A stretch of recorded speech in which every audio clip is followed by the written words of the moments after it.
اعوذ باللہ من الشیطان الرجیم بسم اللہ الرحمن الرحیم رب اشرح لی صدری ویسر لی امری واحلل عقدۃ من لسانی یفقہوا قولی۔ میں ہوں آپ کا اردو ٹیچر وقاص اعظم اور آپ کو Noor school and college Google classroom میں خوش آمدید کہتا ہوں۔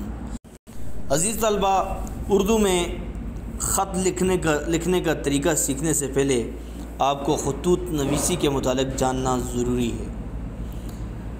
تو آئیے اس خطوط نویسی کے متعلق پڑھتے ہیں کہ اس کے لوازمات کیا ہیں اور اس کو کیسے لکھا جاتا ہے۔ نمبر 1، خطوط نویسی اصناف نثر کی سب سے قدیم اصناف میں سے ایک ہے۔ نمبر 2، خط تحریری گفتگو کو کہتے ہیں، جس میں دو افراد کے درمیان شخصی جذبات کا بے ساختہ اور تکلفانہ اظہار ہوتا ہے۔ نمبر 3، غالب نے خط کو عادی ملاقات بھی کہا ہے۔ نمبر 4، خط لکھنے والا کاتب اور وصول کرنے والا مکتوب علیہ کہلاتا ہے۔ جو خط لکھتا ہے وہ کاتب ہوتا ہے اور جس کو لکھا جاتا ہے وہ مکتوب علیہ ہوتا ہے۔ نمبر 5، خط کے لیے مکتوب، مراسلہ، چٹھی اور نامہ کے الفاظ بھی استعمال ہوتے ہیں۔ اب خط کی تعریف کیا ہے؟ تو آئیے دیکھتے ہیں۔ خط عربی زبان کا لفظ ہے جس کے معنی تحریر، لکیر، نشان، مکتوب نامہ اور چٹھی کے ہیں۔ خط کے اصطلاحی معنی کیا ہیں؟ دو لوگوں کے درمیان تحریری گفتگو کو خط کہتے ہیں۔ اب ہم آتے ہیں اردو میں خط لکھنے کے طریقے کی طرف کہ اردو میں خط لکھنے کا طریقہ کیا ہے۔ تو سب سے پہلے خط کے اجزاء دیکھتے ہیں۔ سب سے پہلا جو جز ہے خط کا وہ پیشانی، اس کو زیب نامہ بھی کہتے ہیں۔ پیشانی کے 2 جز ہوتے ہیں، ایک پتہ ہوتا ہے اور دوسرا تاریخ ہوتی ہے۔ دوسری تاریخ، ایک پتہ اور دوسری تاریخ۔ نمبر 1، خط کے اجزاء میں نمبر 1 پیشانی ہے۔ پیشانی کے بھی 2 جز ہوتے ہیں، ایک پتہ ہوتا ہے اور دوسرا تاریخ ہوتی ہے۔ اس کے بعد القاب و آداب ہیں۔ القاب و آداب، دوسرا کیا ہے؟ القاب و آداب۔ کچھ لوگ جو ہیں اس کو القاب و آداب کو ایک ہی جز قرار دیتے ہیں اور کچھ جو ہیں القاب کو الگ اور آداب کو الگ جز قرار دیتے ہیں۔ اس کے بعد خط کا تیسرا یا چوتھا جز ہے وہ خط کا نفس مضمون ہے۔ خط کا نفس مضمون کم از کم 3 پیراگراف پر ضرور مشتمل ہونا چاہیے۔ یہ نفس مضمون وہ ہے جس میں ہم اصل بات جو ہے وہ لکھتے ہیں اور اپنے جذبات کا اظہار کرتے ہیں۔ اب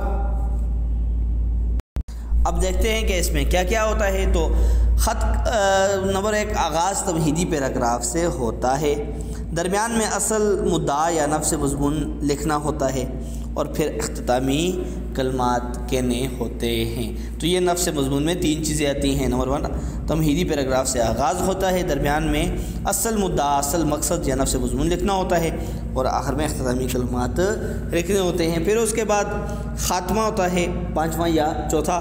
تو مکتوب علیہ سے مرتبے کے حساب سے تعلق جو ہے وہ خاتمے میں آتا ہے، جس طرح کہتا ہے آپ کا بیٹا، آپ کا بھائی، آپ کا والد، آپ کی بہن، یہ ساری چیزیں۔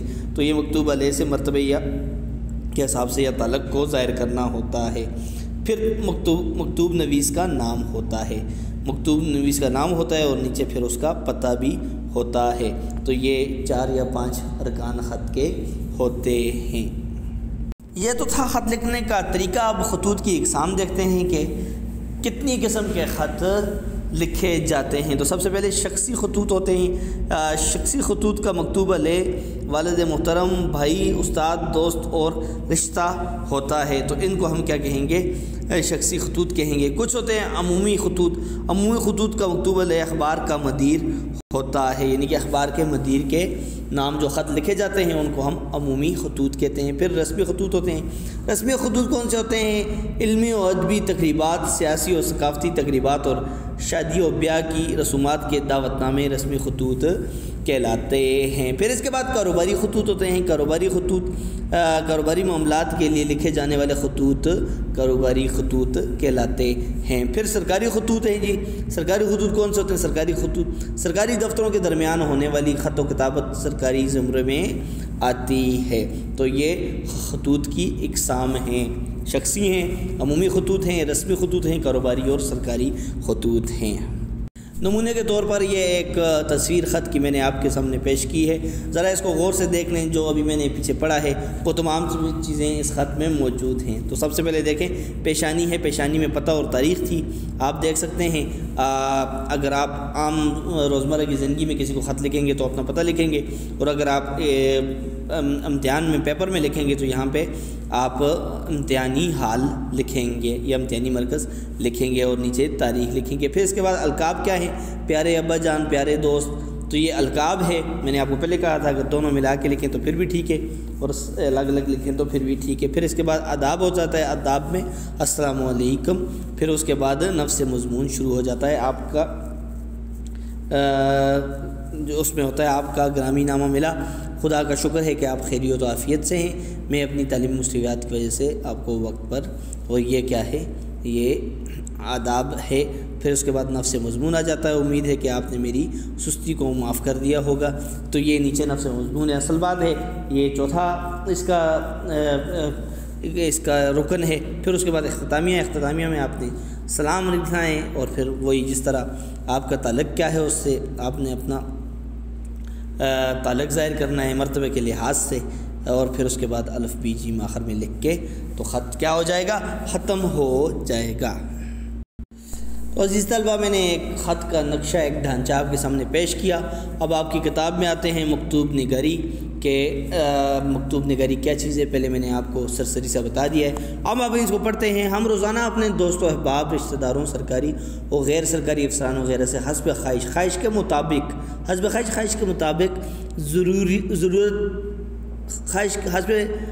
خواہش ضرورت بات چیت کرتے ہیں۔ خواہش کے مطابق بات چیت ہم کرتے ہیں۔ اگر یہی لوگ ہم سے دور ہوں تو ہم اپنی باتیں انہیں کاغذ پر لکھ کر بھیج دیتے ہیں۔ اس طرح اپنی گفتگو اور بات چیت کو لکھ کر بھیجنا خطوط نویسی یا مکتوب نویسی کہلاتا ہے۔ اگر وہ لوگ دور ہوں گے تو ہم ان سے جب بات چیت کریں گے تو وہ کسی خط کے ذریعے کریں گے، تو یہی خط لکھنا کیا کہلاتا ہے؟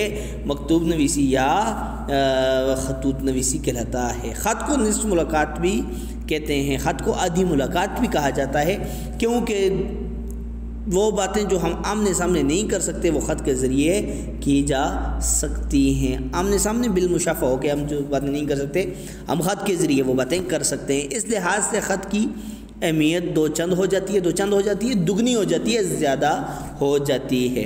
خطوط نویسی کی 3 اقسام ہیں، ان میں نجی، نجمی، رسمی اور دعوتی خطوط۔ ذاتی نجی کیا ہیں؟ ذاتی، کاروباری اور سرکاری یا دفتری خطوط شامل ہیں۔ صنف نثر کے لحاظ سے ادبی اور علمی خطوط بڑے اہم ہوتے ہیں۔ مکتوب نگاری بھی اصل عربی اور فارسی ہی کے ذریعے اردو میں منتقل ہوئی ہے۔ اردو کے ابتدائی دور کی خطوط نویسی کے دور پر نظر ڈالنے سے بخوبی علم ہو جاتا ہے کہ اردو کس قدر پرتکلف عبارت ہے۔ پرتکلف بڑی مشکل عبارت ہے۔ لمبے چوڑے القابات، بناوٹی اور ثقیل بھاری الفاظ سے مزین سجی ہوئی تھی۔ پھر سب سے پہلے آپ دیکھیں تو اردو زبان میں جو پہلے خط لکھے جاتے ہیں وہ بڑے مشکل تھے، بڑے لمبے اور چوڑے القابات تھے، اور ساتھ بھاری الفاظ سے سجی ہوئی زبان تھی۔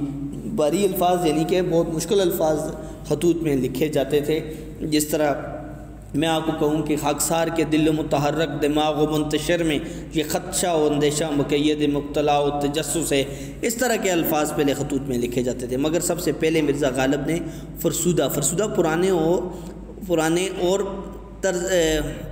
اور پرانے طرز اداب و القاب سے پرہیز کیا، اور جو پرانی روش تھی اس کو اختیار کرنا چھوڑ دیا۔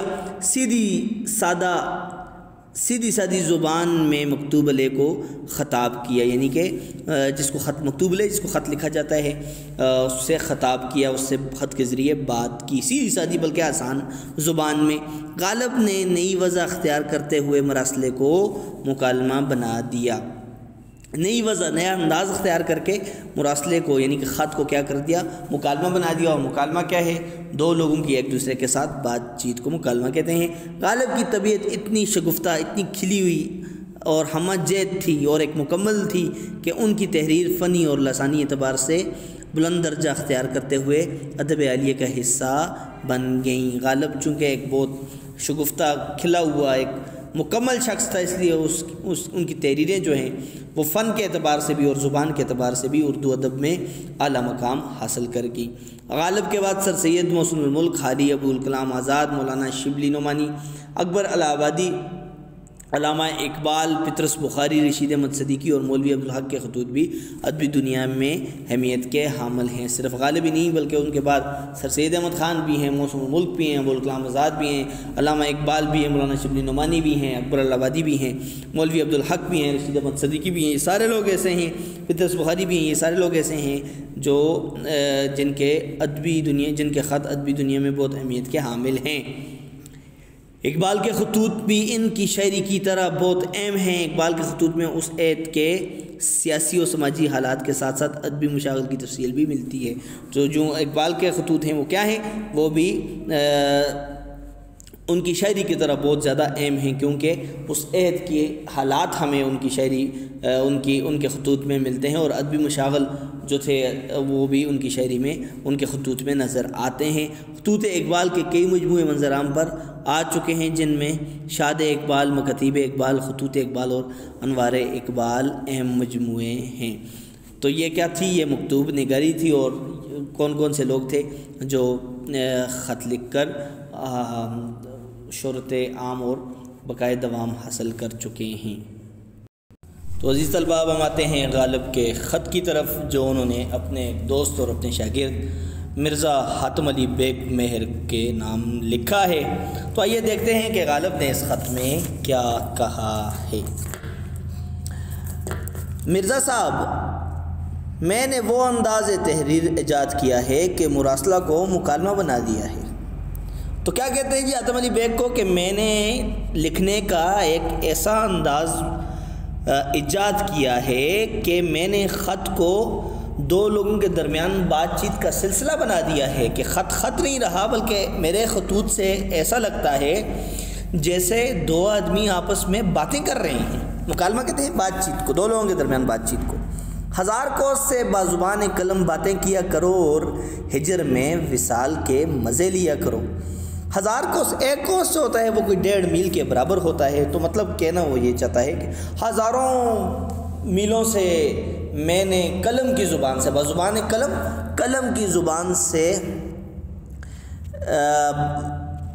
میں نے ایک ایسا تحریر کا طریقہ ایجاد کیا ہے کہ آپ ہزاروں میل سے بھی قلم کی زبان سے باتیں کر سکتے ہیں، اور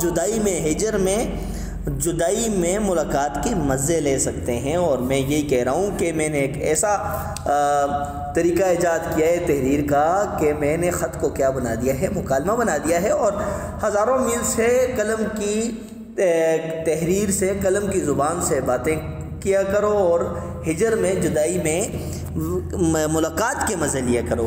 کیا تم نے مجھ سے بات نہ کرنے کی قسم کھائی ہے؟ تو آپ گلہ کر رہے ہیں مرزا غالب اپنے دوست سے کہ کیا تم نے مجھ سے بات نہ کرنے کی قسم کھائی ہوئی ہے، کہ تم نے ایک زمانہ ہو گیا، ایک عرصہ ہو گیا کہ مجھ سے رابطہ نہیں کیا، مجھے پوچھا نہیں، کوئی خط نہیں لکھا۔ اتنا تو کہو کہ کیا بات تمہارے جی میں آئی ہے۔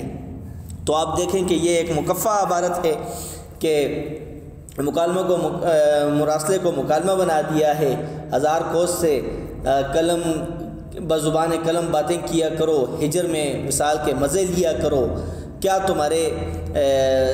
تم نے مجھ سے بات نہ کرنے کی قسم کھائی ہے؟ کیا تمہارے جی میں بات آئی ہے؟ تو یہ ایک مکفہ عبارت ہے جس میں قافیے آپس میں ملائے ہوئے ہیں۔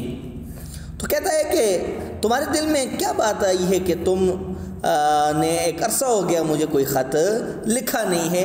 مرزا غالب کہتے ہیں مرزا حاتم علی بیگ مہر کو، نہ اپنی خیر و عافیت لکھی، نہ کتابوں کا بیورا بھیجا۔ بیورا کہتے ہیں اطلاع کو، خبر کو کہتا ہے، نہ اپنی کچھ خیر خبر بھیجی کہ بھائی تم ٹھیک ہو، کیا کر رہے ہو، کس طرح کے حالات گزر رہے ہیں، اور نہ تم نے جو کتابیں میں نے بھیجی تھیں کرنے کے لیے، چھپوانے کے لیے، نہ ان کی کوئی اطلاع بھیجی۔ ہاں، مرزا تفتہ نے ہاترس سے یہ خبر دی ہے کہ 5 کتابوں کے آغاز کے ان کو دے آیا ہوں، اور انہوں نے سیاہ قلم کی لوحوں کی تیاری کی ہے۔ ہاں، مرزا تفتہ سے مراد ہے مرزا ہرگوبال تفتہ، جو غالب کے دوست تھے اطرس جو ہے وہ ہندوستان کا ایک شہر ہے، تو کہا کہ انہوں نے مجھے خبر دی ہے کہ میں 5 کتابوں کے 5 ورق جو ہیں وہ آغاز کے کس کو دے آیا ہوں، ان کو دے آیا ہوں، اور انہوں نے سیاہ قلم کی لوحوں کی تیاری کی ہے۔ لوح کہتے ہیں تختیوں کو، کس کو کہتے ہیں؟ تختیوں کو۔ کتاب کا جو پہلا حصہ ہوتا ہے اس کو لوح کہا جاتا ہے۔ تو سیاہ قلم کی یعنی کہ سیاہ کہتے ہیں کالی کو، کالی تختیوں کی تیاری انہوں نے کی ہے۔ یہ تو بہت دن ہوئے جو تم نے مجھ کو خبر دی ہے کہ 2 کتابوں کی طلائی لوح مرتب ہو گئی ہے۔ طلائی لوح کہتے ہیں سنہری تختی کو، طلائی لوح سنہری تختی مرتب ہو گئی ہے، اس کو ترتیب دے دیا گیا ہے۔ پھر اب ان 2 کتابوں کی جلدیں بن جانے کی کیا خبر ہے، اور ان 5 کتابوں کے تیار ہونے میں درنگ کس قدر؟ درنگ کہتے ہیں دیر کو۔ تو کیا کہتا ہے کہ بھائی مجھے تو ہتھرس سے مرزا تفتہ نے یہ خبر دی ہے کہ میں تو 5 کتابوں کہ 5 ورق کتابوں کے آغاز کے ان کو دے آیا ہوں، اور انہوں نے سیاہ لوحوں کی سیاہ تختیوں کی تیاری کی ہوئی ہے، یعنی کہ وہ تو پوری طرح تیار تھے وہ کتابوں کو چھپانے میں، اور ایک عرصہ ہو گیا تم نے مجھے کوئی خبر نہیں دی اور بتایا نہیں ہے کہ وہ 2 کتابیں جو میں نے پہلے بھیجی تھیں سنہری تختی والی، اور پھر وہ کب بنیں گی، ان کی جلدیں کب تیار ہوں گی، کب چھپیں گی وہ، اور ان 5 کتابوں سے کے تیار ہونے میں درنگ کس قدر ہو۔ ایک اور 5 کتابیں تھیں جو میں نے تمہیں بھیجی تھیں، تو اس میں کیوں دیر ابھی تک لگ گئی ہے، وہ کتابیں کیوں تیار نہیں ہوئی ہیں۔ معتمم مطبع کا خط پرسوں آیا تھا، وہ لکھتے ہیں کہ تمہاری 40 کتابیں بعد میں نہیں لینے 7 جلدوں کے اسی ہفتے میں تمہارے پاس پہنچ جائیں گی۔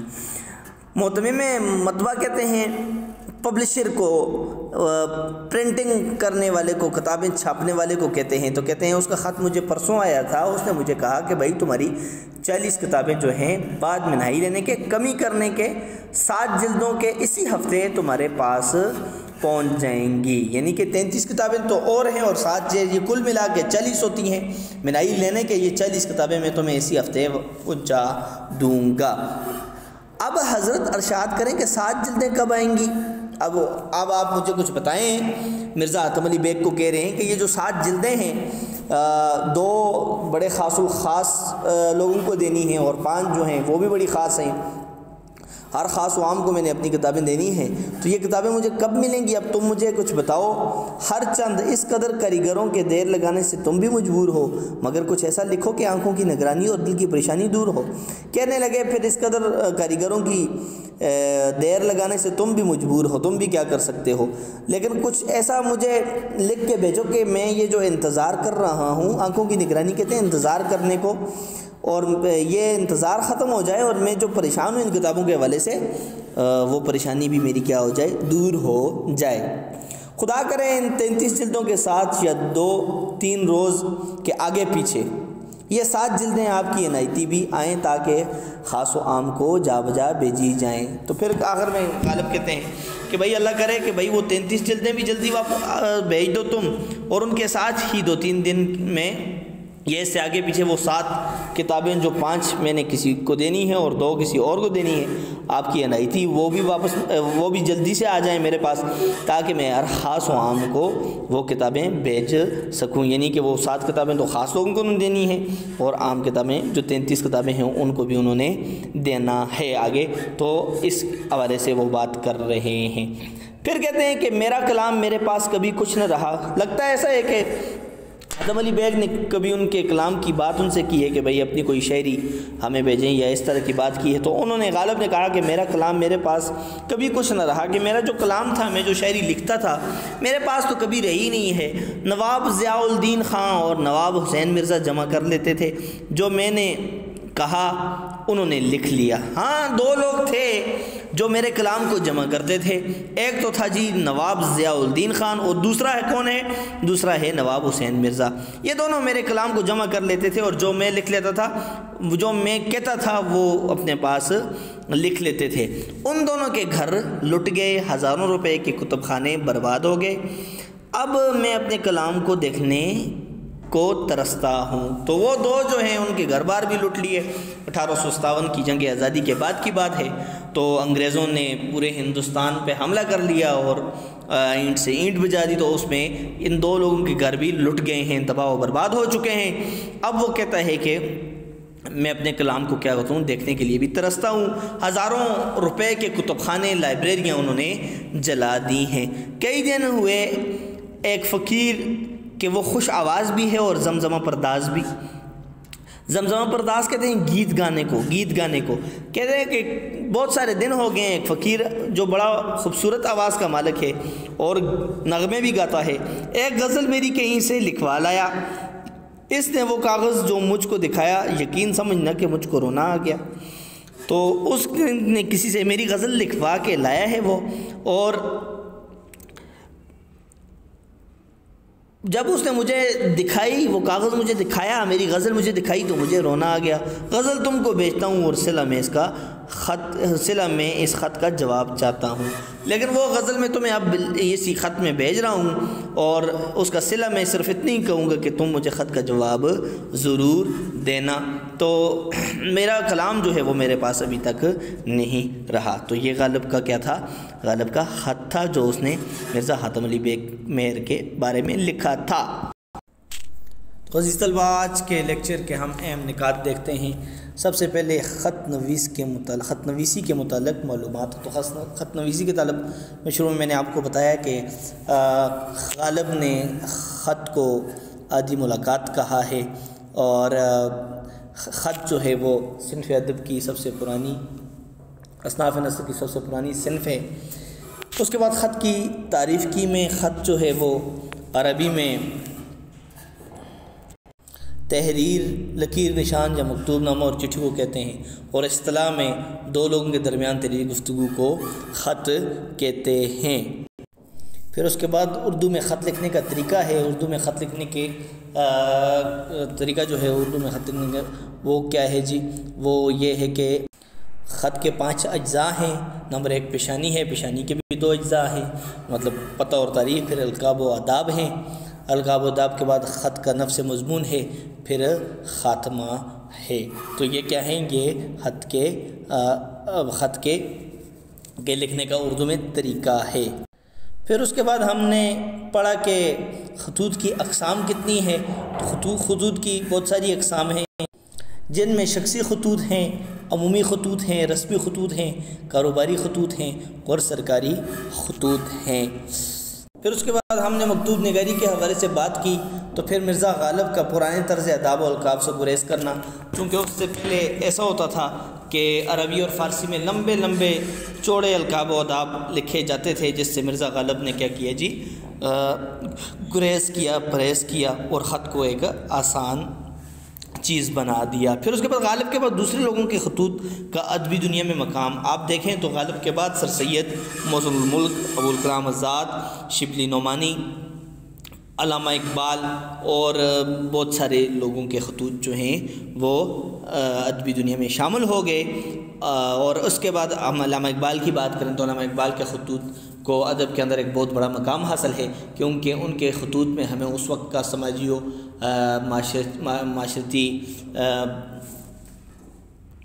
اور سیاسی حالات کے ساتھ ساتھ ادبی مشاغل کی تفصیل بھی ملتی ہے۔ پھر ہم اس کے بعد غالب کے خط کی طرف آئے جو اس نے مرزا حاتم علی بیگ مہر کے نام لکھا تھا۔ تو اس میں اس نے کہا کہ میں نے مراسلے کو مکالمہ بنا دیا ہے۔ تو کس طرح جی مراسلے کو مکالمہ بنا دیا ہے؟ خط کو انہوں نے دو لوگوں کے درمیان بات چیت کا ذریعہ بنا دیا ہے۔ وہ اس طرح کہ وہ کہتا ہے ہزاروں میل سے بھی قلم کی زبان سے ایک دوسرے سے باتیں کرو اور جدائی میں ملاقات کے مزے لیا کرو۔ تو یہ غالب اپنے خط میں کہتے ہیں کہ انہوں نے خط کا ایک ایسا نیا طریقہ، ایک ایسا انداز جو ہے وہ اپنایا ہے، ایسا لگتا ہے کہ جیسے دو لوگ آپس میں باتیں کر رہے ہوں۔ پھر غالب کا شکوہ ہے، غالب حاتم علی بیگ سے شکوہ کرتے ہیں کہ تم نے ایک عرصہ ہو گیا مجھ سے رابطہ نہیں کیا، مجھے کوئی اپنی خیر خبر نہیں بھیجی کہ تم کس حال میں ہو، کس خیال میں ہو۔ لیکن کچھ کتابوں کا معاملہ بھی اس میں آتا ہے کہ میں نے کچھ کتابیں بھیجی تھی تمہیں، ابھی تک وہ کتابیں تیار ہو کے واپس نہیں آئیں۔ پھر غالب کا اپنے کلام کو ترسنے کی وجہ۔ پھر غالب اپنے کلام کو ترستا کیوں ہے جی؟ وہ اس لیے کہ غالب نے جو کچھ بھی لکھا، جو کچھ بھی پڑھا، اس کے پاس کچھ بھی نہ رہا۔ اس کے دو دوست جو ہیں وہ اس کا کلام جمع کرتے تھے، ایک نواب ضیاء الدین خان اور دوسرا حسین مرزا۔ تو کیا ہوا جی؟ ان کے گھر بار لٹ کے، لہٰذا اب غالب کا کلام اس کے پاس نہیں ہے۔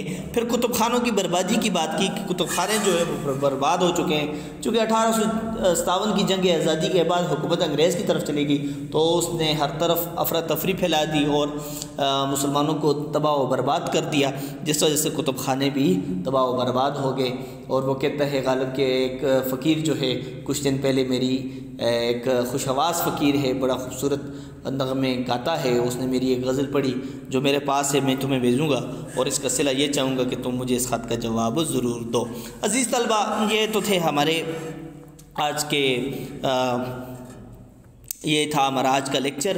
امید کرتا ہوں آپ کو پسند آیا ہوگا۔ اگر کوئی مشکل ہے، آپ کو سمجھ نہیں آئی، تو آپ مجھے کمنٹ میں اس سے آگاہ کر سکتے ہیں۔ ہوم ورک آپ کا یہ ہے کہ آپ نے 3 سوال لکھنے ہیں۔ ایک تو یہ کہ غالب اپنے کلام کو کیوں ترستا ہے، غالب نے مراسلے کو مکالمہ کیسے بنایا ہے، اور ضیاء الدین اور حسین مرزا جو ہیں وہ 2 لوگ کون تھے۔ یہ سوال آپ نے لکھ کے مجھے بھیجنے ہیں۔ اللہ تعالیٰ آپ کا حامی و ناصر ہو۔ اللہ حافظ۔